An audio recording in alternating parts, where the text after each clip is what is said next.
दोस्तों, क्या आपने कभी सोचा है कि बिना किसी खास डिग्री या बड़े ऑफिस जॉब के भी आप सिर्फ अपने लैपटॉप और इंटरनेट से पैसा कमा सकते हैं? सोचिए, सुबह उठते ही आपको ऑफिस जाने की जल्दी नहीं, बॉस की डांट नहीं, बस अपने घर बैठे ही पूरी दुनिया के साथ काम करने का मौका। यही है ऑनलाइन कमाई की असली ताकत। नमस्कार और स्वागत है आपका लिस्टन विद आयुष इनसाइट्स पर, जहां हम आपके लिए लाते हैं किताबों की सबसे अनमोल सीखें आसान भाषा में, ताकि आप उन्हें अपनी जिंदगी में उतार सकें। आज हम शुरू कर रहे हैं एक बेहद खास किताब, how to make money online using ChatGPT। ये किताब आपको सिखाती है कि कैसे आप आर्टिफिशियल इंटेलिजेंस, खासकर ChatGPT का इस्तेमाल करके ऑनलाइन पैसा कमा सकते हैं। और सबसे अच्छी बात यह है कि इसके लिए आपको पहले से कोई खास स्किल या बड़ा अनुभव नहीं चाहिए। तो तैयार हो जाइए एक नए सफर पर, जहां हम कदम दर कदम सीखेंगे कि कैसे ChatGPT आपकी जिंदगी बदल सकता है और आपको फाइनेंशियल फ्रीडम दे सकता है। Chapter 1, getting started with ChatGPT। किताब की शुरुआत होती है एक आसान लेकिन बहुत जरूरी सवाल से। आखिर ChatGPT है क्या और इसे समझना क्यों जरूरी है? लेखक बताते हैं कि ChatGPT एक ऐसा डिजिटल सहायक है जो इंसानी भाषा को समझता है और उसी भाषा में जवाब देता है। जैसे आप किसी दोस्त से बात कर रहे हों, वैसा ही अनुभव ChatGPT आपको देता है। फर्क सिर्फ इतना है कि यह दोस्त हमेशा अवेलेबल है और आपको तुरंत जवाब देता है। शुरुआत में हो सकता है कि आपको लगे, क्या सच में मैं इस टूल से कमाई कर सकता हूं? लेकिन जब आप इसका इस्तेमाल करेंगे तो धीरे धीरे समझ आएगा कि यह सिर्फ सवालों के जवाब देने वाली मशीन नहीं, बल्कि एक ऐसा साथी है जो आपके काम को आसान बना सकता है। लेखक कहते हैं कि अगर आप आज से 10 साल पहले ऑनलाइन कमाई शुरू करना चाहते तो आपको कोडिंग, वेब डिजाइनिंग या फिर लंबा एक्सपीरियंस चाहिए होता। लेकिन अब ChatGPT ने ये बैरियर्स हटा दिए हैं। अब कोई भी बिगिनर, चाहे वह स्टूडेंट हो, जॉब में हो या फिर घर पर समय दे रहा हो, वह इसे इस्तेमाल कर सकता है। सोचिए, अगर आपके पास कोई सवाल हो, जैसे मुझे एक YouTube वीडियो का स्क्रिप्ट चाहिए या मुझे एक ब्लॉग आर्टिकल लिखना है, तो पहले आप घंटों रिसर्च करते, लेकिन अब वही काम ChatGPT कुछ ही सेकंड में कर देता है। यही एफिशिएंसी और स्पीड आपको ऑनलाइन पैसा कमाने की दुनिया में अलग खड़ा करती है। इस अध्याय का सबसे बड़ा लेसन है, आपको एक्सपर्ट बनने की जरूरत नहीं, बस सीखने और प्रयोग करने की हिम्मत चाहिए। ChatGPT आपके लिए एक ऐसा दरवाजा खोलता है जहां मौके ही मौके हैं। तो अब सोचिए, क्या आप तैयार हैं इस नए साथी को अपनाने के लिए? क्या आप सोच सकते हैं कि आज से कुछ हफ्तों बाद आप वही काम कर रहे होंगे जो दुनिया भर के एंटरप्रेन्योर्स ChatGPT की मदद से कर रहे हैं, और यहीं से असली सफर शुरू होता है। अगले अध्याय में हम जानेंगे ChatGPT का सही इस्तेमाल कैसे करें।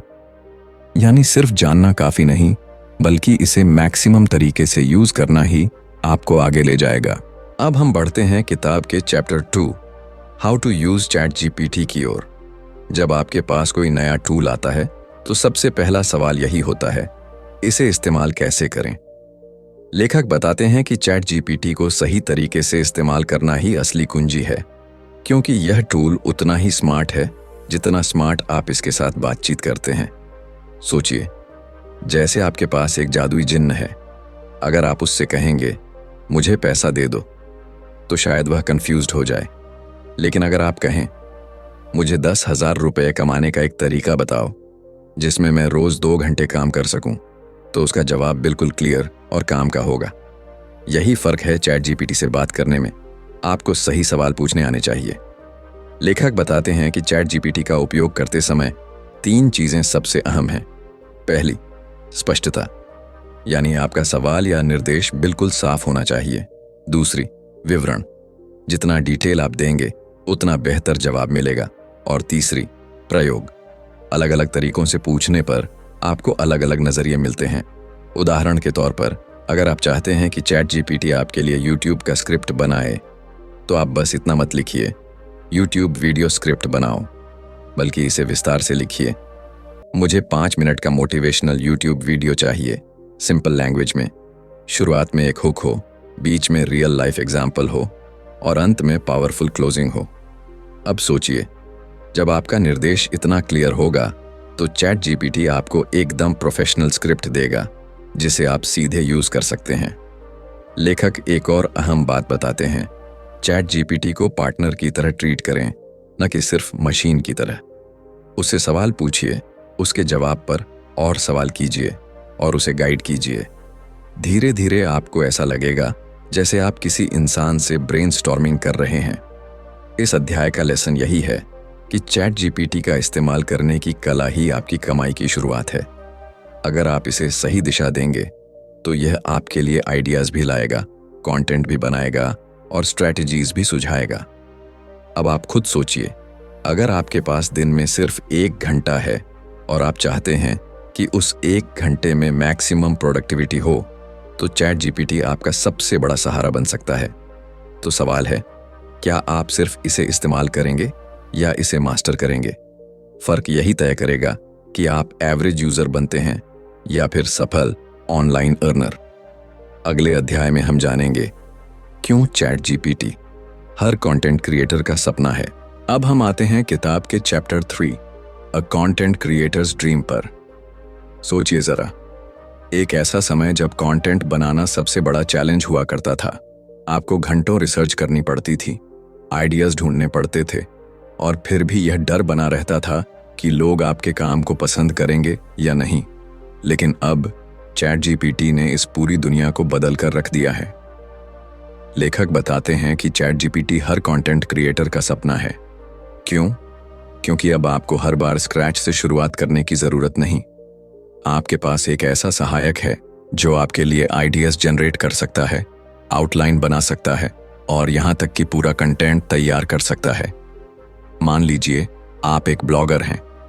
पहले आपको किसी टॉपिक पर आर्टिकल लिखने में 3 से 4 घंटे लग जाते, लेकिन अब आप बस चैट जीपीटी से कहिए, मुझे 1500 वर्ड्स का ब्लॉग चाहिए, सिंपल हिंदी में, जिसमें इंट्रोडक्शन, सब हेडिंग्स और कंक्लूजन हो, और कुछ ही सेकंड में आपको एक पूरा ड्राफ्ट मिल जाएगा।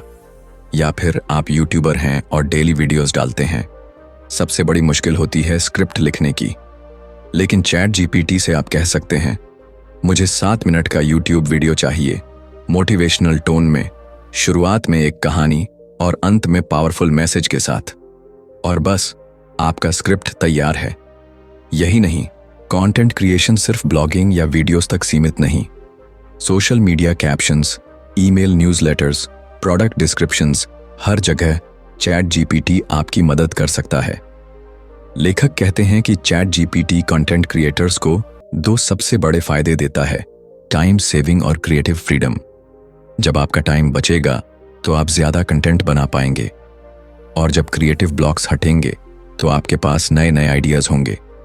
यही वजह है कि आज दुनिया भर के क्रिएटर्स चैट जीपीटी का इस्तेमाल कर रहे हैं और अपनी प्रोडक्टिविटी कई गुना बढ़ा रहे हैं। लेकिन यहाँ एक और गहरी सीख छुपी है, चैट जीपीटी सिर्फ टूल है, असली मैजिक तब होता है जब आप अपनी पर्सनैलिटी और ओरिजिनलिटी उसमें डालते हैं। अगर सब कुछ एआई पर छोड़ देंगे तो आपका कंटेंट जेनेरिक लगेगा, लेकिन अगर आप एआई को बेस बनाकर अपनी सोच और स्टाइल मिलाएंगे तो वही कंटेंट यूनिक बन जाएगा। तो इस अध्याय का सबसे बड़ा सबक यही है कि चैट जीपीटी आपके लिए कंटेंट क्रिएशन को आसान, तेज और मजेदार बना सकता है, लेकिन ओरिजिनलिटी और पर्सनल टच हमेशा आपके हाथ में है। अब सोचिए, अगर आप हर हफ्ते 2 ब्लॉग लिखते थे और अब चैट जीपीटी की मदद से आप 5 लिखने लगे, तो आपका ग्रोथ कितनी तेजी से होगा। यही है कंटेंट क्रिएटर्स के लिए असली सपना। अगले अध्याय में हम जानेंगे व्हाई मेक मनी ऑनलाइन, यानी आखिरकार ऑनलाइन पैसे कमाना इतना जरूरी क्यों हो गया है। अब हम चलते हैं किताब के chapter 4, why make money online की ओर। क्या आपने कभी ये सोचा है कि आजकल हर कोई ऑनलाइन पैसे कमाने की बात क्यों करता है? आखिर ऐसा क्या है इस दुनिया में जो इसे इतना आकर्षक बना देता है? लेखक कहते हैं, यह सवाल हर बिगिनर को अपने मन में जरूर पूछना चाहिए, मुझे ऑनलाइन पैसा क्यों कमाना है? देखिए, पारंपरिक कमाई का तरीका है नौकरी करना, सुबह से शाम तक काम करो, फिक्स्ड सैलरी पाओ। इसमें सुरक्षा तो है, लेकिन आजादी नहीं। आप हर महीने एक निश्चित राशि से बंध जाते हो। लेकिन ऑनलाइन कमाई ये आपको सिर्फ पैसे ही नहीं देती, बल्कि फाइनेंशियल फ्रीडम भी देती है।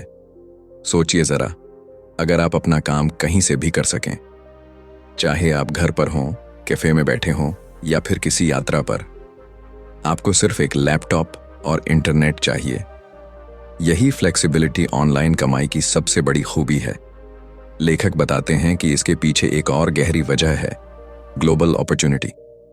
अगर आप ऑफलाइन दुकान चलाते हैं तो आपके ग्राहक सिर्फ आपके शहर तक सीमित होंगे, लेकिन अगर आप ऑनलाइन काम करते हैं तो आपके ग्राहक पूरी दुनिया में हो सकते हैं। और यही वजह है कि आज छोटे छोटे क्रिएटर्स भी लाखों कमा रहे हैं। अब सवाल है, सिर्फ फ्लेक्सिबिलिटी और ग्लोबल रीच ही क्यों? असल कारण यह भी है कि ऑनलाइन काम में अनलिमिटेड स्केलेबिलिटी है।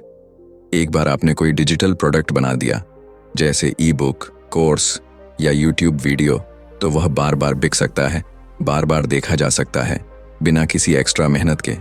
यानी आपका काम एक बार होगा, लेकिन उसका फायदा आपको बार बार मिलेगा। लेखक इस अध्याय में यह भी बताते हैं कि ऑनलाइन पैसा कमाना सिर्फ लग्जरी नहीं, बल्कि आज की दुनिया में नेसेसिटी बन चुका है। महंगाई बढ़ रही है, कंपटीशन बढ़ रहा है और जॉब सिक्योरिटी दिन ब दिन कम होती जा रही है। ऐसे में साइड इनकम या पैसिव इनकम का होना बहुत ज़रूरी है, और चैट जीपीटी जैसे टूल्स ने इसे और आसान बना दिया है। अब सोचिए, अगर आपके पास हर महीने सिर्फ आपकी ऑनलाइन अर्निंग से एक्स्ट्रा 10,000 रुपये आने लगें, तो आपकी ज़िंदगी कितनी बदल सकती है। शायद वही ईएमआई आसानी से भर जाए, शायद कोई छोटा सपना पूरा हो जाए, और यही छोटे छोटे बदलाव मिलकर आपकी पूरी फाइनेंशियल लाइफ बदल सकते हैं। तो इस अध्याय का लेसन साफ है, ऑनलाइन पैसा कमाना अब ऑप्शन नहीं, बल्कि ज़रूरत बन गया है। और जितनी जल्दी आप इस दुनिया को समझेंगे, उतनी जल्दी आप फाइनेंशियल फ्रीडम की तरफ बढ़ेंगे। अगले अध्याय में हम जानेंगे examples of income generating tasks to perform on chat GPT, यानी आखिरकार चैट जीपीटी से आप कौन कौन से काम करके सच में पैसा कमा सकते हैं। अब बारी है किताब के chapter 5, examples of income generating tasks to perform on chat GPT की। अब तक हमने समझा कि चैट जीपीटी क्या है, इसे इस्तेमाल कैसे करना है, और यह हर कंटेंट क्रिएटर का सपना क्यों है। लेकिन असली सवाल अभी बाकी है, आखिर इससे पैसे कैसे कमाए जाएं? लेखक इस अध्याय में बहुत सारे प्रैक्टिकल एग्जाम्पल्स देते हैं ताकि आपको यह साफ हो जाए कि चैट जीपीटी सिर्फ एक थियोरेटिकल टूल नहीं, बल्कि आपकी इनकम का सोर्स बन सकता है। सोचिए, आप फ्रीलांसिंग प्लेटफॉर्म्स जैसे अपवर्क, फाइवर या फ्रीलांसर पर काम ढूंढते हैं। वहाँ सबसे ज़्यादा डिमांड होती है content writing, copy writing, product descriptions, blogs और स्क्रिप्ट्स की। चैट जीपीटी इन सब के लिए आपका सबसे बड़ा सहायक है। आप क्लाइंट से रिक्वायरमेंट लीजिए और चैट जीपीटी से उसका ड्राफ्ट बनवाइए। फिर उसमें थोड़ा अपना पर्सनल टच डालकर आप काम डिलीवर कर सकते हैं। इससे आपका टाइम भी बचेगा और अर्निंग भी होगी। लेखक एक एग्जाम्पल देते हैं। मान लीजिए कोई क्लाइंट आपसे अमेज़ॉन प्रोडक्ट डिस्क्रिप्शन लिखवाना चाहता है। पहले आपको रिसर्च करनी पड़ती थी, टाइम देना पड़ता था, लेकिन अब चैट जीपीटी से आप कहिए, right a persuasive Amazon product description for a smartwatch, highlighting its fitness features, battery life and affordability in simple English, और कुछ ही सेकंड में आपको रेडी ड्राफ्ट मिल जाएगा। दूसरा बड़ा एग्जाम्पल है YouTube स्क्रिप्ट्स और वीडियो कंटेंट। बहुत से लोग अपने YouTube चैनल्स चला रहे हैं, लेकिन उनके पास डेली कंटेंट लिखने का टाइम नहीं होता। ऐसे में आप चैट जीपीटी की मदद से उनके लिए स्क्रिप्ट्स बना सकते हैं और पैसे कमा सकते हैं। तीसरा तरीका है ब्लॉगिंग और एसईओ कंटेंट। अगर आप अपना खुद का ब्लॉग चलाते हैं तो चैट जीपीटी आपको आर्टिकल्स लिखने में मदद करेगा, और अगर आप दूसरों के लिए लिखते हैं तो यह फ्रीलांसिंग का सीधा काम बन जाता है। इसके अलावा चैट जीपीटी से आप सोशल मीडिया मैनेजमेंट का काम भी कर सकते हैं, जैसे Instagram captions, LinkedIn posts, Twitter threads. ये सब सर्विसेज आजकल बहुत डिमांड में हैं और बिजनेस ओनर्स इसके लिए अच्छे पैसे देने को तैयार रहते हैं। लेखक बताते हैं कि चैट जीपीटी सिर्फ लिखने तक ही सीमित नहीं, यह email marketing campaigns, business plans, marketing strategies और यहाँ तक कि कोर्स आउटलाइंस बनाने में भी आपकी मदद करता है। इसका मतलब यह है कि आप केवल एक राइटर नहीं, बल्कि एक full fledged digital service provider बन सकते हैं। लेकिन एक बात हमेशा याद रखिए, चैट जीपीटी आपके लिए ड्राफ्ट बनाएगा, फाइनल प्रोडक्ट नहीं। आपके क्रिएटिविटी और कस्टमाइजेशन के बिना कंटेंट जेनरिक लगेगा। इसलिए इसे हमेशा आधार के रूप में इस्तेमाल करें और अपनी सोच से वैल्यू ऐड करें। इस अध्याय का सबसे बड़ा सबक है, कमाई के अनगिनत रास्ते हैं, बस आपको चुनना है कि आप किस दिशा में आगे बढ़ना चाहते हैं। अब आप खुद से पूछिए, क्या आप इसे सिर्फ अपने लिए इस्तेमाल करेंगे या इसे इनकम सोर्स बनाने के लिए दुनिया के सामने पेश करेंगे? अगले अध्याय में हम जानेंगे व्हाट आर द रिक्वायरमेंट्स, यानी ऑनलाइन पैसे कमाने की इस यात्रा को शुरू करने के लिए आपको किन चीजों की जरूरत होगी। अब हम बढ़ते हैं किताब के chapter 6 what are the requirements की ओर। अब तक हमने देखा कि चैट जीपीटी से कमाई के कितने सारे रास्ते हैं, लेकिन सवाल यह है कि इस सफर को शुरू करने के लिए आपको क्या क्या चाहिए। क्या बहुत बड़े रिसोर्सेज चाहिए? क्या बहुत सारे पैसे इन्वेस्ट करने होंगे? लेखक साफ कहते हैं, नहीं, ऑनलाइन कमाई की यह दुनिया खास है क्योंकि इसके लिए भारी भरकम सेटअप नहीं, बल्कि कुछ बुनियादी चीजें और सही सोच की जरूरत होती है। सबसे पहला रिक्वायरमेंट है एक अच्छा इंटरनेट कनेक्शन और डिवाइस। ये सुनने में बहुत सिंपल लगेगा, लेकिन यही असली फाउंडेशन है। चाहे आपका लैपटॉप हो या मोबाइल फोन, आपको एक ऐसा डिवाइस चाहिए जो स्मूथली काम करे और स्टेबल इंटरनेट कनेक्शन हो। अगर ये बेसिक सही नहीं होंगे तो आपका काम बार बार रुक जाएगा और आपकी प्रोडक्टिविटी घटेगी। दूसरी जरूरी चीज है एक स्पष्ट माइंडसेट। ऑनलाइन पैसे कमाने की सबसे बड़ी गलती लोग यही करते हैं कि वे सोचते हैं कि यह ओवरनाइट सक्सेस है। चैट जीपीटी तेजी से काम करता है, लेकिन इनकम बिल्ड करने के लिए पेशेंस और कंसिस्टेंसी चाहिए। अगर आप हर दिन थोड़ा थोड़ा काम करते हैं और धीरे धीरे अपने क्लाइंट्स या कंटेंट बेस को बढ़ाते हैं, तभी लॉन्ग टर्म सक्सेस मिलेगी। तीसरी रिक्वायरमेंट है बेसिक डिजिटल स्किल्स। लेखक कहते हैं कि आपको कोडिंग एक्सपर्ट बनने की जरूरत नहीं, लेकिन टाइपिंग, ईमेल यूज करना, फ्रीलांसिंग प्लेटफॉर्म्स पर अकाउंट बनाना, गूगल डॉक्स या वर्ड जैसे टूल्स का इस्तेमाल करना, ये सब आपको आना चाहिए। ये छोटे छोटे स्किल्स आपकी एफिशिएंसी बढ़ाते हैं और प्रोफेशनल इंप्रेशन डालते हैं। चौथी रिक्वायरमेंट है क्रिएटिविटी और क्यूरियोसिटी। चैट जीपीटी आपको ड्राफ्ट देगा, लेकिन ओरिजिनलिटी आपको ही लानी होगी। अगर आप सवाल अच्छे पूछेंगे, डिटेल्ड प्रॉम्प्ट्स देंगे और उसमें अपना क्रिएटिव टच डालेंगे, तो आपका कंटेंट सबसे अलग और वैल्यूएबल बनेगा। पांचवी रिक्वायरमेंट है कंसिस्टेंसी और टाइम मैनेजमेंट। ऑनलाइन कमाई का सबसे बड़ा फायदा यह है कि आप फ्लेक्सिबल तरीके से काम कर सकते हैं, लेकिन यही उसकी सबसे बड़ी चुनौती भी है। अगर आप डिसिप्लिन्ड नहीं हैं, तो आप काम को टालते रहेंगे। इसलिए रोज का एक स्केड्यूल बनाना और उस पर टिके रहना बहुत जरूरी है। लेखक कहते हैं कि यह सब सुनने में बहुत बेसिक लगता है, लेकिन यही फाउंडेशन है। जैसे किसी इमारत की नींव मजबूत होनी चाहिए, वैसे ही आपकी ऑनलाइन जर्नी की नींव भी इन रिक्वायरमेंट्स पर टिकी है। तो इस अध्याय का लेसन यही है, आपको बड़े रिसोर्सेज की जरूरत नहीं, बल्कि छोटे छोटे सही स्टेप्स और सही माइंडसेट की जरूरत है। अब आप खुद से पूछिए, क्या आपके पास ये रिक्वायरमेंट्स हैं? और अगर नहीं है, तो क्या आप आज से इन्हें पूरा करने की शुरुआत करेंगे? अगले अध्याय में हम जानेंगे the power of chat GPT prompts, यानी असली मैजिक कहां छुपा है आपके सवालों और निर्देशों में। चैप्टर 7 चैट जीपीटी प्रॉम्प्ट्स की ताकत। दोस्तों, इस अध्याय में लेखक हमें एक बहुत अहम चीज सिखाते हैं, और वो है प्रॉम्प्ट्स की ताकत। चैट जीपीटी को आप जितना सही, साफ और समझदारी से निर्देश देंगे, यह उतना ही बेहतर और प्रोफेशनल रिजल्ट देगा। इसे ऐसे समझिए जैसे कोई कार है। अगर आप उसे सही दिशा में घुमाएंगे तो ही वह मंजिल तक पहुंचाएगी। बहुत से लोग चैट जीपीटी को इस्तेमाल करते हैं, लेकिन शिकायत करते हैं कि इसका आउटपुट वैसा नहीं आया जैसा वो चाहते थे। असल में गलती चैट जीपीटी की नहीं होती, बल्कि प्रॉम्प्ट की होती है। प्रॉम्प्ट को ही आप चैट जीपीटी से बात करने की भाषा कह सकते हैं। मान लीजिए आपको ब्लॉग पोस्ट लिखवाना है। अगर आप केवल इतना लिखेंगे कि right a blog on health, तो चैट जीपीटी एक साधारण सा आर्टिकल बना देगा। लेकिन अगर आप स्पष्ट लिखते हैं, Write a 1000-word blog post on health benefits of yoga for beginners in a friendly tone with examples and a conclusion. तो आपको एकदम अलग और शानदार नतीजा मिलेगा।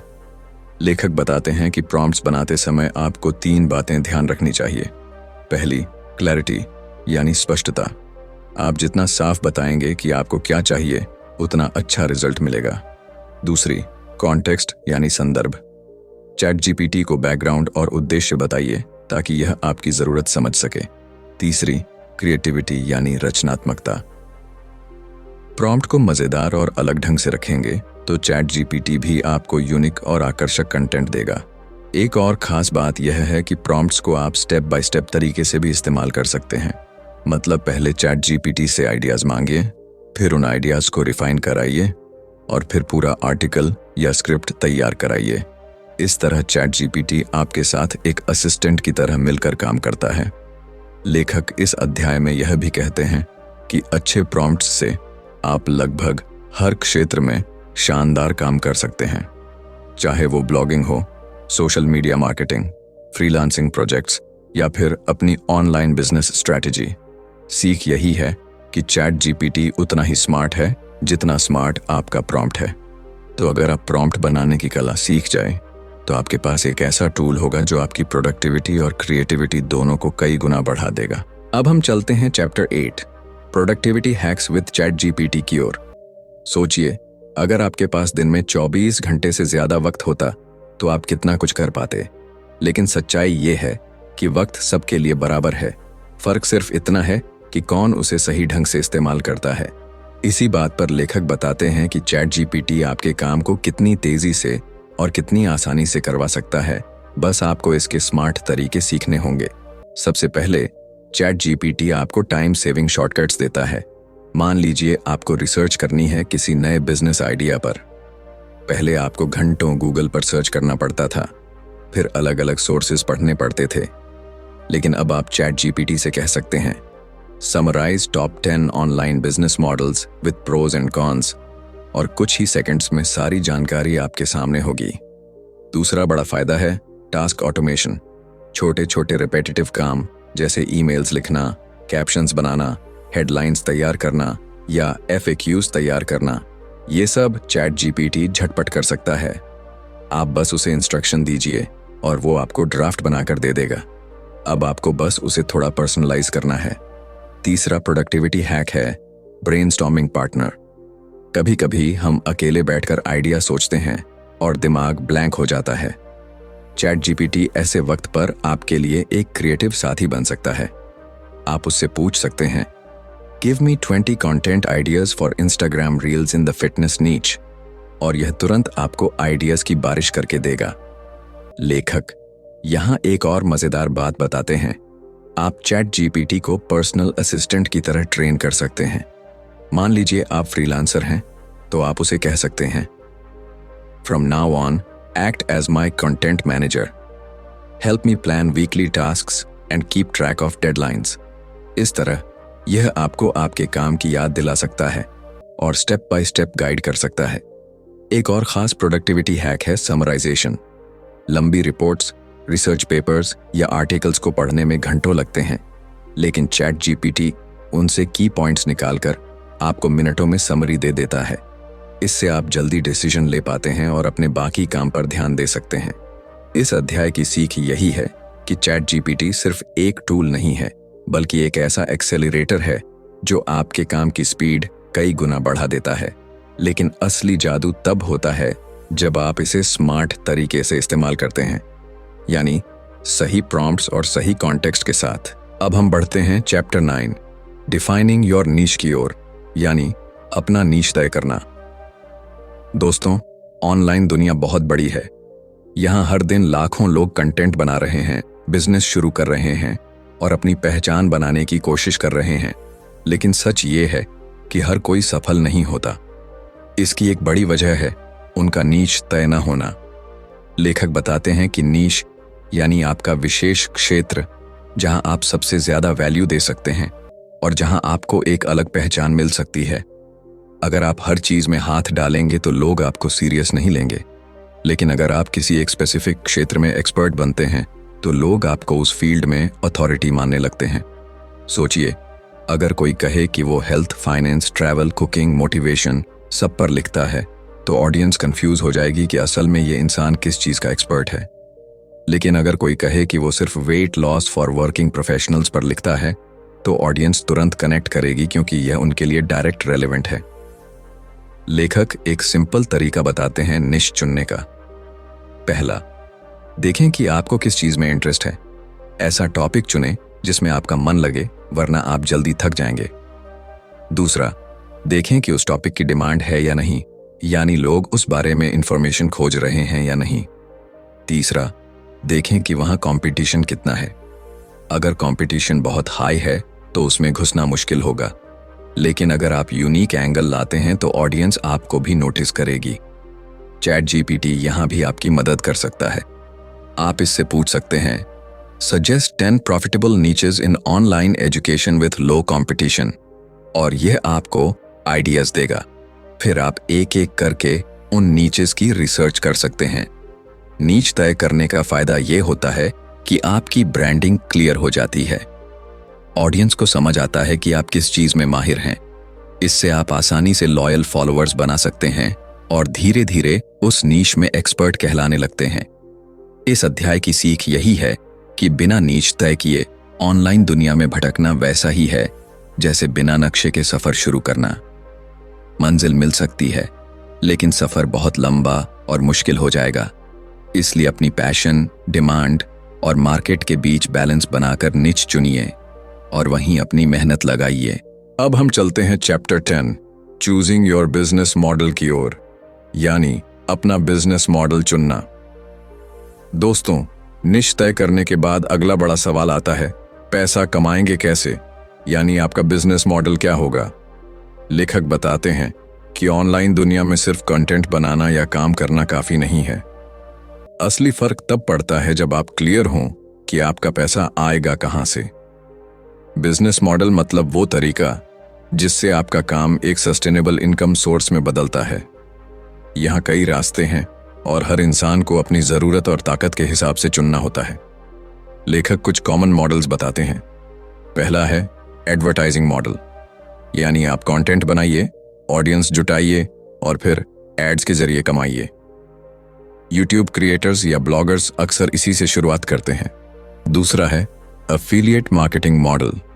इसमें आप दूसरों के प्रोडक्ट्स को प्रमोट करते हैं और हर सेल पर कमीशन कमाते हैं। जैसे अगर आपका नीश फिटनेस है तो आप जिम इक्विपमेंट्स या डाइट प्लान्स रिकमेंड कर सकते हैं। तीसरा है फ्रीलांसिंग मॉडल। इसमें आप अपनी स्किल जैसे राइटिंग, डिजाइनिंग या कोडिंग क्लाइंट्स को ऑफर करते हैं और प्रोजेक्ट बेस्ड पैसा कमाते हैं।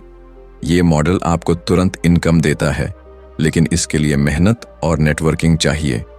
चौथा है डिजिटल प्रोडक्ट्स मॉडल, यानी आप खुद का ऑनलाइन कोर्स, ई बुक या टेम्पलेट्स बनाते हैं और बार बार बेच सकते हैं। इसमें शुरू में मेहनत ज्यादा होती है, लेकिन बाद में ये पैसिव इनकम बन सकता है। पांचवा है सब्सक्रिप्शन मॉडल। इसमें आप अपनी ऑडियंस को प्रीमियम कंटेंट या स्पेशल कम्युनिटी एक्सेस देते हैं और वो आपको मंथली फीस देते हैं। लेखक कहते हैं कि कोई भी मॉडल परफेक्ट नहीं है। जरूरी ये है कि आप अपने नीच, स्किल्स और रिसोर्सेज के हिसाब से चुनें। उदाहरण के लिए, अगर आपके पास समय कम है तो फ्रीलांसिंग आसान रहेगा। अगर आप लॉन्ग टर्म पैसिव इनकम चाहते हैं तो डिजिटल प्रोडक्ट्स या सब्सक्रिप्शन बेहतर है। चैट जीपीटी यहाँ भी आपका साथी बन सकता है। आप उससे पूछ सकते हैं, suggest 5 business models for a fitness niche content creator with pros and cons, और यह आपके लिए एनालिसिस तैयार कर देगा। इस अध्याय की सबसे अहम सीख यही है कि बिना बिजनेस मॉडल के आपकी मेहनत सिर्फ शौक बनकर रह जाएगी, लेकिन सही मॉडल चुनकर वही मेहनत आपको फाइनेंशियल फ्रीडम दिला सकती है। अब हम आते हैं chapter 11, conducting market research online पर, यानी ऑनलाइन मार्केट रिसर्च कैसे करें। दोस्तों, सोचिए, अगर आप बिना जाने समझे कोई दुकान खोल दें और बाद में पता चले कि वहां उस चीज की जरूरत ही नहीं थी, नुकसान पक्का है ना? यही बात ऑनलाइन दुनिया पर भी लागू होती है। कोई भी बिजनेस या प्रोजेक्ट शुरू करने से पहले जरूरी है कि आप मार्केट रिसर्च करें। लेखक बताते हैं कि मार्केट रिसर्च असल में आपके बिजनेस की नींव है। यह आपको बताती है कि आपकी ऑडियंस कौन है, उन्हें क्या चाहिए और आपके कंपटीशन किस तरह से काम कर रहे हैं। सबसे पहले आपको जानना होगा कि आपकी टारगेट ऑडियंस कौन है, यानी आप किसके लिए काम कर रहे हैं। मान लीजिए आपका नीच है healthy diet for working women, तो आपकी ऑडियंस हैं वे महिलाएं जो जॉब करती हैं और अपनी हेल्थ का ध्यान रखना चाहती हैं, लेकिन उनके पास समय कम होता है। दूसरा कदम है यह समझना कि ऑडियंस को असल में क्या प्रॉब्लम है। इसके लिए आप फोरम्स, फेसबुक ग्रुप्स, क्वोरा या रेडिट जैसी जगहों पर देख सकते हैं कि लोग किस तरह के सवाल पूछ रहे हैं। चैट जीपीटी यहाँ भी मदद कर सकता है।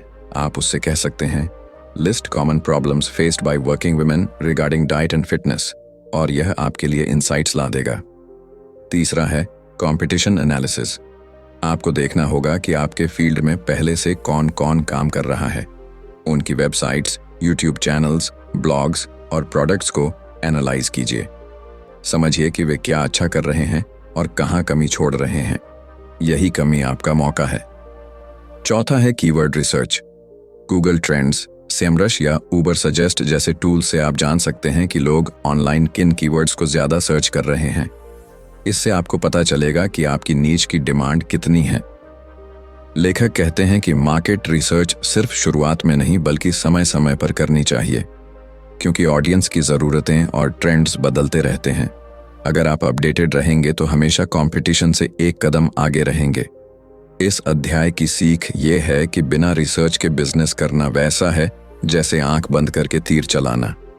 हो सकता है निशाना लग जाए, लेकिन चांसेस बहुत कम हैं। जबकि रिसर्च करने से आप टारगेट ऑडियंस को समझते हैं और बिल्कुल वही सॉल्यूशन देते हैं जिसकी उन्हें तलाश है। अब हम आते हैं chapter 12, creating a business plan for your online business पर, यानी अपने ऑनलाइन बिजनेस के लिए बिजनेस प्लान बनाना। दोस्तों, अगर मार्केट रिसर्च आपके बिजनेस की नींव है तो बिजनेस प्लान उसकी रूपरेखा है। बिना प्लान के कोई भी काम अधूरा रह जाता है। लेखक बताते हैं कि ऑनलाइन दुनिया में बिजनेस शुरू करना आसान है, लेकिन बिना रोड मैप के आगे बढ़ना मुश्किल। बिजनेस प्लान एक तरह का गाइडिंग डॉक्यूमेंट है जो आपको बताता है कि आप कहां से शुरू कर रहे हैं, कहां जाना चाहते हैं और वहां तक पहुंचने का रास्ता कैसा होगा। सबसे पहले आपको अपने मिशन और विजन को साफ करना होगा, यानी आपका बिजनेस किसके लिए है और उसका लॉन्ग टर्म मकसद क्या है। मान लीजिए आपका नीच है digital marketing for small businesses, तो आपका मिशन हो सकता है छोटे व्यापारियों को ऑनलाइन ग्रो करने में मदद करना। दूसरा हिस्सा है गोल्स तय करना। गोल्स मेजरेबल होने चाहिए, जैसे पहले 6 महीने में 10 पेइंग क्लाइंट्स बनाना या पहले साल में 1 लाख सब्सक्राइबर्स तक पहुंचना। क्लियर गोल्स आपको फोकस बनाए रखते हैं। तीसरा है स्ट्रेटजीज और टैक्टिक्स, यानी आप उन गोल्स को अचीव कैसे करेंगे। क्या आप कंटेंट मार्केटिंग करेंगे, क्या फ्रीलांसिंग प्रोजेक्ट्स लेंगे, क्या एड्स चलाएंगे, इन सब का डिटेल यहाँ लिखा होना चाहिए।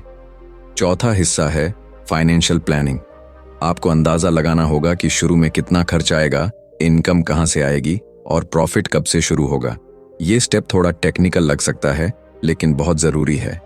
बिना फाइनेंशियल क्लैरिटी के बिजनेस हमेशा रिस्की रहता है। पांचवां है टूल्स और रिसोर्सेज। आपको कौन कौन से टूल्स चाहिए होंगे। क्या आपको फ्रीलांसर्स हायर करने होंगे, क्या चैट जीपीटी या अन्य एआई टूल्स आपकी मदद करेंगे। इन सब का भी आउटलाइन प्लेन में होना चाहिए। लेखक कहते हैं कि बिजनेस प्लान स्टैटिक नहीं होना चाहिए, यह एक लिविंग डॉक्यूमेंट है। मतलब समय समय पर इसमें बदलाव होते रहेंगे जैसे जैसे मार्केट बदलती है और आप सीखते हैं। चैट जीपीटी यहाँ भी बहुत काम आता है। आप उससे कह सकते हैं help me draft a simple business plan for an online course in fitness निश, और यह आपके लिए एक फ्रेमवर्क तैयार कर देगा जिसे आप अपनी ज़रूरत के हिसाब से कस्टमाइज कर सकते हैं। इस अध्याय की सीख यही है कि बिजनेस प्लान सिर्फ इन्वेस्टर्स को दिखाने के लिए नहीं होता, बल्कि आपके लिए होता है, ताकि आप रोज के कामों में उलझकर अपनी बड़ी तस्वीर को ना भूलें। अब बारी है chapter 13, building your online presence की, यानी ऑनलाइन प्रेजेंस बनाना। दोस्तों, आज के समय में अगर आप ऑनलाइन दुनिया में हैं लेकिन आपकी प्रेजेंस नहीं है तो समझ लीजिए आप इनविजिबल हैं, यानी आपकी मेहनत चाहे जितनी हो, लोग आपको तब तक नहीं जानेंगे जब तक आप सामने नहीं आएंगे। लेखक कहते हैं, ऑनलाइन प्रेजेंस बनाना किसी भी डिजिटल बिजनेस की रीढ़ है।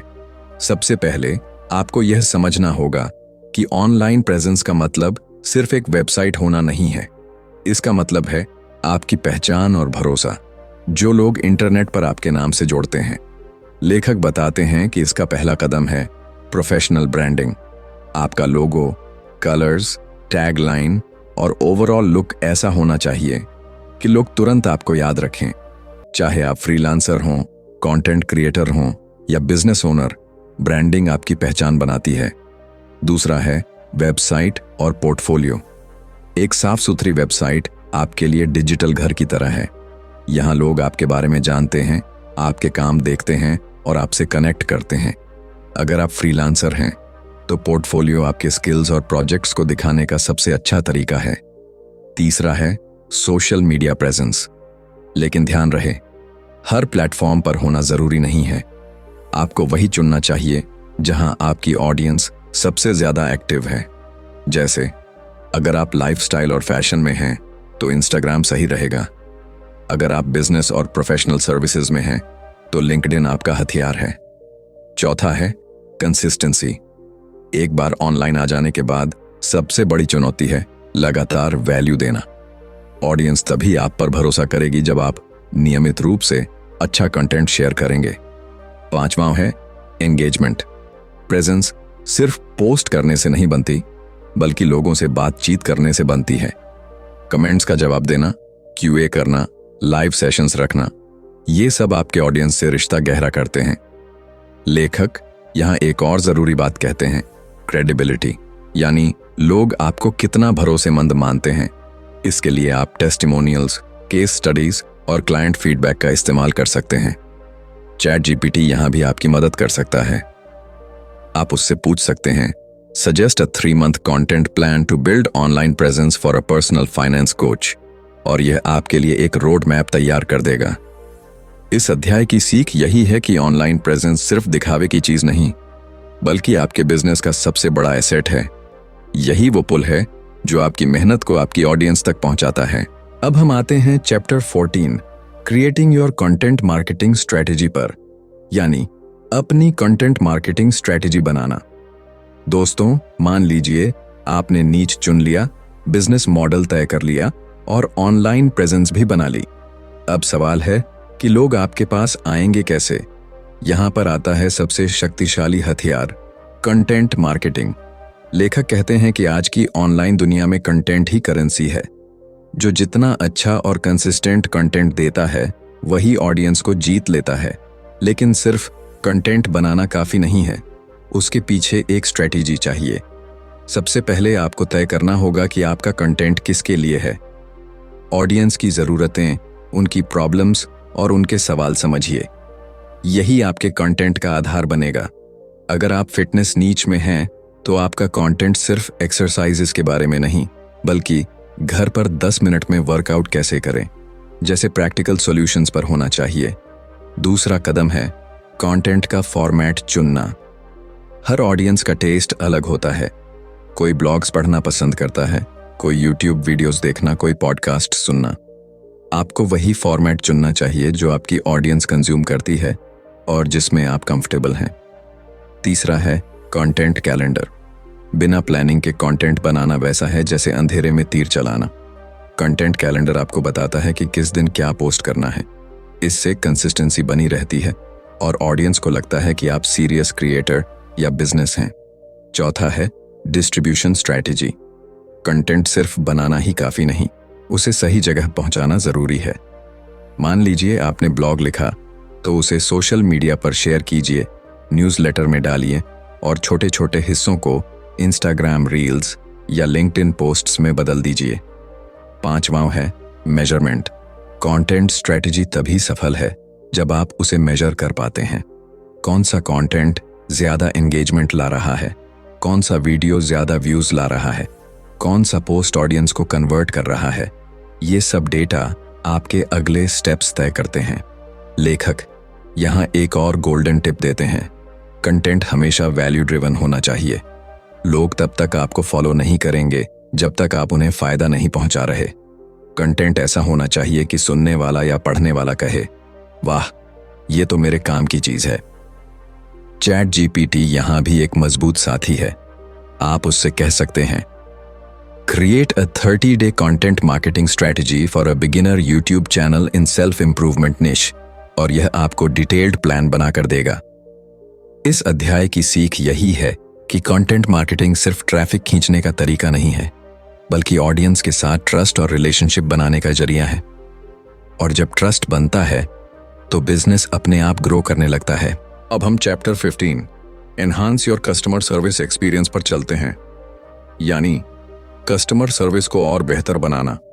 दोस्तों, अगर आप गौर करें तो किसी भी बिजनेस की असली पहचान उसके प्रोडक्ट या सर्विस से नहीं, बल्कि इस बात से होती है कि वो अपने ग्राहकों के साथ कैसा व्यवहार करता है। यही इस चैप्टर का मूल संदेश है। लेखक एंड्रू हैरिसन बताते हैं कि आज का ग्राहक इंस्टेंट सॉल्यूशन चाहता है, उसे इंतजार करना पसंद नहीं है। अगर आपने उसकी क्वेरी का जवाब देने में देरी की तो वह तुरंत दूसरे कॉम्पिटिटर के पास चला जाएगा। और यहीं पर चैट जीपीटी आपके लिए गेम चेंजर साबित हो सकता है। चैट जीपीटी आपकी कस्टमर सर्विस को 24/7 एक्टिव बना सकता है। इसका मतलब चाहे ग्राहक रात के 2 बजे ही सवाल पूछ ले, उसे तुरंत जवाब मिल सकता है। और ये जवाब न सिर्फ तेज होते हैं बल्कि पोलाइट, प्रोफेशनल और हेल्पफुल टोन में होते हैं। इससे ग्राहक को लगता है कि उसकी बात को सीरियसली लिया जा रहा है। लेकिन ध्यान रहे, कस्टमर सर्विस सिर्फ सवालों का जवाब देने तक सीमित नहीं है। यह असल में एक रिलेशनशिप बिल्डिंग प्रोसेस है। जब आप एक दोस्ताना और पर्सनलाइज्ड तरीके से ग्राहक को रिप्लाई देते हैं तो उसके अंदर आपके बिजनेस के लिए ट्रस्ट पैदा होता है। यही ट्रस्ट उसे बार बार आपके पास लाता है। लेखक एक स्मार्ट तरीका सुझाते हैं। आप FAQs यानी फ्रीक्वेंटली आस्क्ड क्वेश्चंस की एक लिस्ट बना सकते हैं और चैट जीपीटी को ट्रेन कर सकते हैं ताकि वो हर सवाल का सटीक जवाब दे। लेकिन यहां सबसे बड़ा ध्यान रखना है कि जवाब रोबोटिक न लगे। ग्राहक को फील होना चाहिए कि कोई इंसान ही उससे बात कर रहा है, ना कि कोई मशीन। यही पर्सनल टच कस्टमर सर्विस को खास बनाता है। चैप्टर के अंत में लेखक ये कहते हैं कि सैटिस्फाइड कस्टमर आपके लिए सबसे बड़ी मार्केटिंग पावर है। जब ग्राहक खुश होता है तो वो अपने दोस्तों को आपके बारे में बताता है, ऑनलाइन पॉजिटिव रिव्यूज लिखता है और आपका अनपेड ब्रांड एम्बेसडर बन जाता है। इस तरह आपका बिजनेस ऑर्गेनिक तरीके से ग्रो करता है। अब हम आते हैं chapter 16 the basics of freelancing पर, यानी फ्रीलांसिंग की बुनियाद। दोस्तों, फ्रीलांसिंग का नाम सुनते ही दिमाग में एक ऐसी दुनिया आती है जहां आप खुद अपने बॉस होते हैं।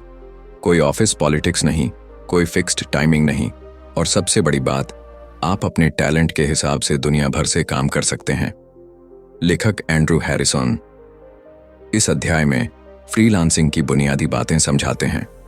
सबसे पहले वो बताते हैं कि फ्रीलांसिंग असल में है क्या। फ्रीलांसिंग का मतलब है कि आप किसी कंपनी में परमानेंट एम्प्लॉय बनकर काम नहीं करते, बल्कि प्रोजेक्ट टू प्रोजेक्ट या क्लाइंट टू क्लाइंट काम करते हैं। यानी आप अपने स्किल्स को बेचते हैं और उसके बदले पैसे कमाते हैं। आज फ्रीलांसिंग ऑनलाइन दुनिया में करियर का सबसे बड़ा अवसर बन चुका है। चाहे वो कंटेंट राइटिंग हो, graphic designing, video editing, social media management, coding, translation या फिर वर्चुअल असिस्टेंस, हर स्किल का मार्केटप्लेस मौजूद है। फाइवर, अपवर्क, फ्रीलांसर जैसी वेबसाइट्स ने दुनिया के किसी भी कोने में बैठे इंसान को ग्लोबल क्लाइंट्स से जोड़ दिया है।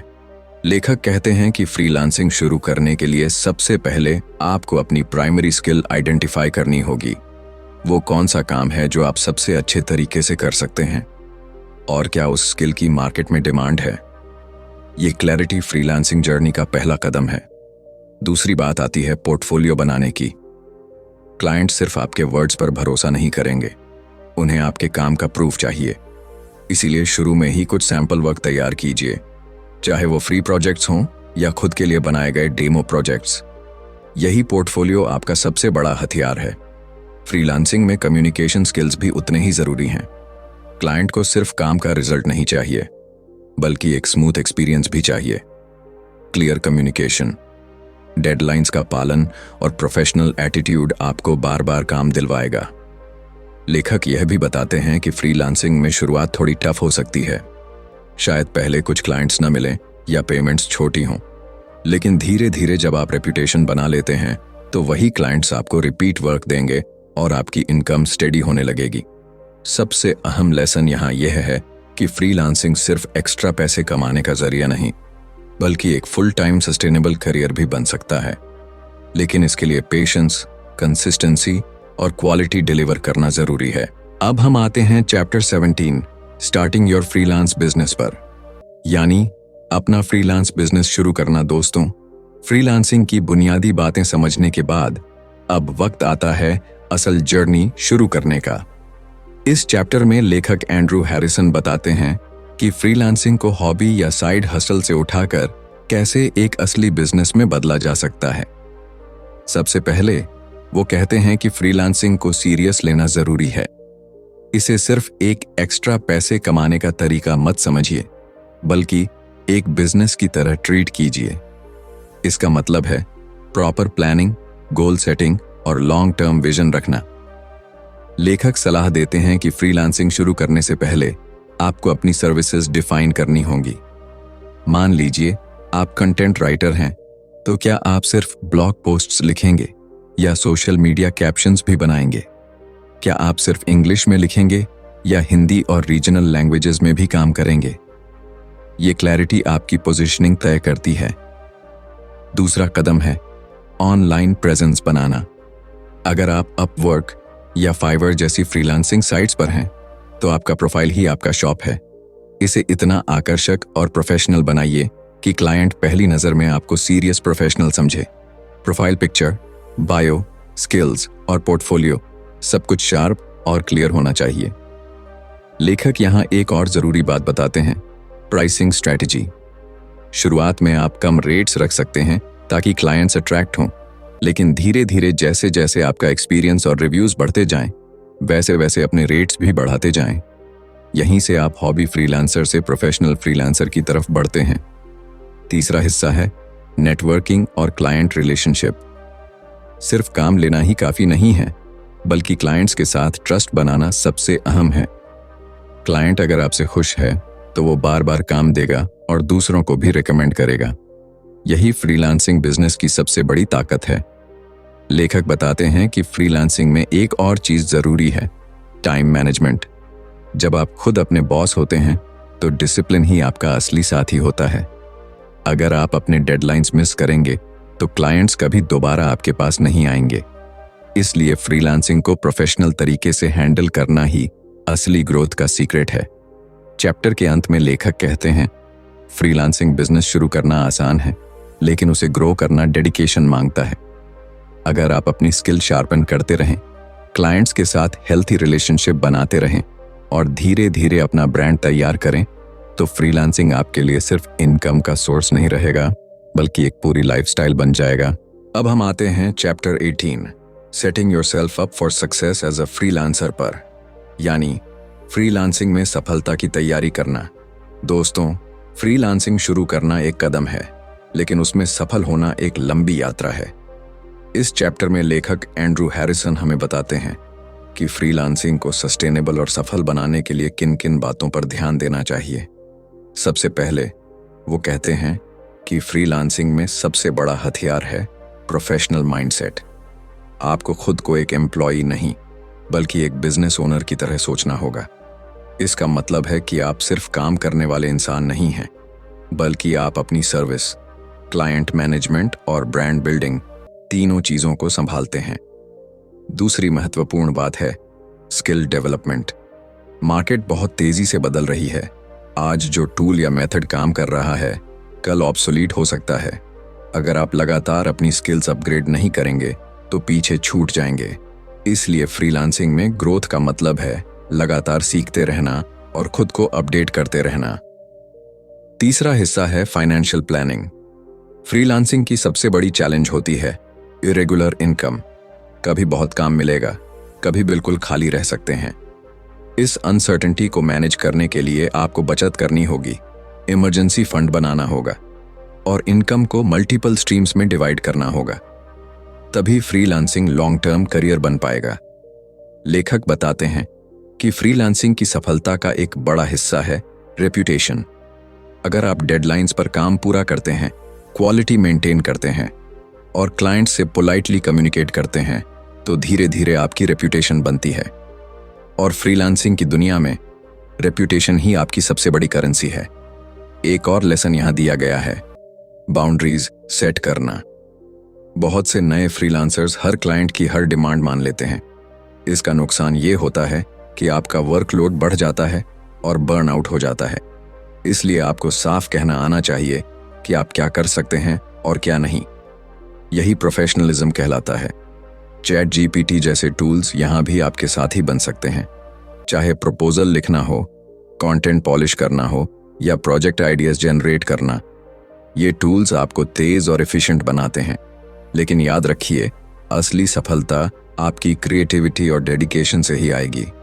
चैप्टर के अंत में लेखक कहते हैं कि फ्रीलांसिंग में सफलता का मतलब सिर्फ पैसे कमाना नहीं है। इसका मतलब है एक बैलेंस्ड, इंडिपेंडेंट और फुलफिलिंग करियर बनाना, जहां आप अपनी टर्म्स पर काम करें और क्लाइंट्स आपको एक भरोसेमंद पार्टनर समझें। अब हम आते हैं chapter 19, ways to start your own business while working a full time job पर, यानी फुल टाइम जॉब करते हुए अपना बिजनेस शुरू करने के तरीके। दोस्तों, बहुत सारे लोग अपना खुद का बिजनेस शुरू करना चाहते हैं, लेकिन उनकी सबसे बड़ी चिंता होती है, अगर मैंने जॉब छोड़ दी और बिजनेस नहीं चला तो क्या होगा। यही डर उन्हें रोक देता है। इस चैप्टर में लेखक एंड्रयू हैरिसन बताते हैं कि आपको अपनी जॉब छोड़े बिना भी अपना बिजनेस शुरू करने के कई तरीके मिल सकते हैं। लेखक कहते हैं कि फुल टाइम जॉब आपको एक सेफ्टी नेट देती है। आपकी फिक्स्ड सैलरी चलती रहती है, जिससे घर का खर्च और बेसिक नीड्स पूरी होती हैं। इसी बीच आप अपने खाली समय में बिजनेस बिल्ड करना शुरू कर सकते हैं। इसे ही साइड हसल कहते हैं। सबसे पहला तरीका है स्मॉल स्टेप्स से शुरुआत करना। मान लीजिए आप फ्रीलांसिंग करना चाहते हैं, तो वीकेंड पर या जॉब के बाद शाम को क्लाइंट्स के प्रोजेक्ट्स लेना शुरू कीजिए। धीरे धीरे जब काम बढ़े और इनकम स्टेबल हो, तब जॉब छोड़ने का सोचिए। दूसरा तरीका है ऑटोमेशन और टूल्स का इस्तेमाल करना। अगर आप कंटेंट मार्केटिंग, ब्लॉगिंग या ई-कॉमर्स शुरू कर रहे हैं, तो चैट जीपीटी जैसे टूल्स आपके लिए बहुत समय बचा सकते हैं। इससे आप कम समय में ज़्यादा काम कर पाएंगे और जॉब और बिजनेस दोनों बैलेंस कर सकेंगे। तीसरा तरीका है पार्टनरशिप या आउटसोर्सिंग। अगर आपके पास टाइम कम है, तो आप किसी पार्टनर के साथ मिलकर बिजनेस शुरू कर सकते हैं या फिर छोटे छोटे काम फ्रीलांसर्स को आउटसोर्स कर सकते हैं। इससे आपके ऊपर सारा बोझ नहीं आएगा। लेखक यहाँ एक बहुत प्रैक्टिकल बात कहते हैं, डिसिप्लिन ही आपकी असली ताकत है। जॉब के बाद बिजनेस करने का मतलब है कि आपके पास एक्स्ट्रा टाइम लग्जरी नहीं होगा। आपको अपनी प्रायोरिटीज तय करनी होंगी। सोशल मीडिया स्क्रॉलिंग या बेकार समय वेस्ट करने के बजाय उस समय को अपने बिजनेस में इन्वेस्ट कीजिए। इसके अलावा आपको फाइनेंशियल मैनेजमेंट भी समझना होगा। जॉब की सैलरी का एक हिस्सा अपने बिजनेस में लगाइए। इससे आपको कैपिटल मिलेगा और रिस्क कम होगा। चैप्टर के अंत में लेखक ये बताते हैं कि फुल टाइम जॉब छोड़ने की जल्दी मत कीजिए। पहले बिजनेस को इतनी स्टेबिलिटी तक ले जाइए कि वह आपकी सैलरी को कंफर्टेबली रिप्लेस कर सके। जब आपके पास क्लियर प्रूफ हो कि आपका बिजनेस लंबे समय तक सस्टेन कर सकता है, तभी अगला कदम उठाइए। अब बारी है आखिरी चैप्टर की। अब हम आते हैं इस किताब के आखिरी हिस्से पर, chapter 20, when to quit your full time job, यानी कब छोड़नी चाहिए अपनी फुल टाइम जॉब। दोस्तों, ये शायद इस पूरी किताब का सबसे भावनात्मक और प्रैक्टिकल सवाल है। हर वो इंसान जो अपनी जॉब के साथ बिजनेस कर रहा है, उसके मन में यही ख्याल घूमता है, कब सही वक्त है नौकरी छोड़ने का। लेखक एंड्रयू हैरिसन कहते हैं कि इस फैसले में जल्दबाजी करना सबसे बड़ी गलती होती है। जॉब छोड़ना मतलब अपनी फाइनेंशियल सिक्योरिटी छोड़ना। इसलिए आपको ठोस तैयारी और सही संकेतों का इंतजार करना चाहिए। सबसे पहला संकेत है इनकम रिप्लेसमेंट। जब आपका साइड बिजनेस कंसिस्टेंटली आपकी जॉब की सैलरी जितनी या उससे ज्यादा इनकम देने लगे और ये कमाई 3-6 महीने लगातार हो, तभी आप इसे सीरियसली फुल टाइम बनाने का सोच सकते हैं। दूसरा संकेत है क्लाइंट्स और वर्कलोड। अगर आपका बिजनेस इतना बढ़ चुका है कि आप जॉब और बिजनेस दोनों मैनेज नहीं कर पा रहे, डेडलाइंस मिस हो रही हैं और क्लाइंट्स बढ़ते जा रहे हैं, तो ये साफ इशारा है कि आपका बिजनेस फुल टाइम अटेंशन मांग रहा है। तीसरा संकेत है सेविंग्स और इमरजेंसी फंड। लेखक कहते हैं कि कम से कम 6 महीने के खर्च जितनी सेविंग्स आपके पास होनी चाहिए। इससे अगर बिजनेस में अचानक गिरावट आती है तो भी आपका सर्वाइवल सिक्योर रहेगा। चौथा पहलू है पैशन और लॉन्ग टर्म विजन। सिर्फ पैसे की वजह से जॉब मत छोड़िए। खुद से पूछिए, क्या मैं इस बिजनेस को अगले 5-10 साल तक करते हुए इमेजिन कर सकता हूं? क्या मैं इसे लेकर पैशनेट हूं? अगर जवाब हाँ है तो यही सही समय है आगे बढ़ने का। लेखक यहां एक और जरूरी एडवाइस देते हैं, एग्जिट स्ट्रैटेजी। जॉब छोड़ने से पहले अपने बॉस या कंपनी को प्रॉपर नोटिस दीजिए। अपने प्रोफेशनल रिलेशनशिप्स अच्छे रखिए और कभी भी दरवाजे बंद मत कीजिए, क्योंकि फ्यूचर में नेटवर्किंग और रेफरेंसेस काम आ सकते हैं। चैप्टर के अंत में लेखक कहते हैं कि नौकरी छोड़ना एक साहसी कदम है। ये डरावना भी है और एक्साइटिंग भी, लेकिन अगर आपने मजबूत नींव रखी है, स्टेबल इनकम बनाई है और अपने बिजनेस के लिए साफ विजन तय किया है, तो यही वो पल है जब आप अपने सपनों को हकीकत में बदल सकते हैं। तो दोस्तों, यही थी एंड्रू हैरिसन की किताब how to make money online using chat GPT की पूरी यात्रा।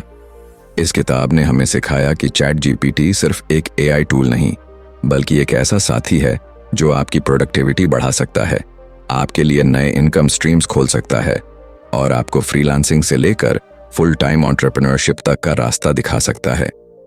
इस किताब का सबसे बड़ा संदेश यही है, भविष्य उसी का है जो टेक्नोलॉजी को अपनाता है और उसे अपने सपनों के साथ जोड़ता है। अब फैसला आपके हाथ में है। क्या आप भी चैट जीपीटी का इस्तेमाल करके अपनी जिंदगी में फाइनेंशियल फ्रीडम लाने के लिए पहला कदम उठाएंगे? अगर आपको यह ऑडियो बुक स्टाइल समरी पसंद आई हो तो लाइक करके कमेंट भी जरूर कीजिए और हमारे चैनल को सब्सक्राइब कीजिए। और डिस्क्रिप्शन में दी गई हमारी प्लेलिस्ट को भी एक्सप्लोर कीजिए, जहां आपको और भी बेहतरीन किताबों की समरीज मिलेंगी। याद रखिए, एक सही आइडिया, सही वक्त और सही टूल के साथ आपकी जिंदगी बदल सकती है। Thank you.